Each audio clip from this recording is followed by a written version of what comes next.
తెరపై తాను ఒక హీరోగా కనబడినా కూడా తాను తనలాగే ఒకప్పటిలాగానే ఉన్నాడు తప్ప ఎలాంటి గర్వాన్ని తన తలకెక్కించుకోలేదు.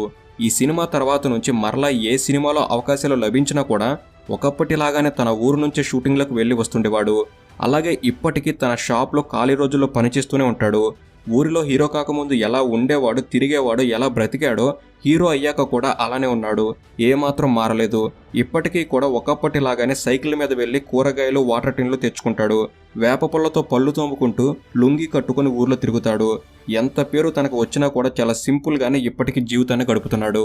ఇక తొలి సినిమా హృదయకాలయం రిలీజ్ కాకముందే సంపూర్ణేష్ బాబుకి హీరోగా కొబ్బరిమట్ట సినిమాలో ఛాన్స్ రాగా ఈ సినిమా కూడా పూర్తి చేసి రిలీజ్ చేయగా ఈ సినిమా కూడా బాక్సాఫీస్ దగ్గర హిట్గా నిలిచింది.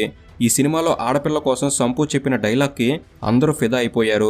ఇక ఆ తర్వాత హీరో విష్ణు నిర్మాతగా ఉండి 2015లో చేసిన సింగం 1, 2, 3 సినిమా కూడా రిలీజ్ అయ్యి కలెక్షన్ల వర్షం కురిపించింది.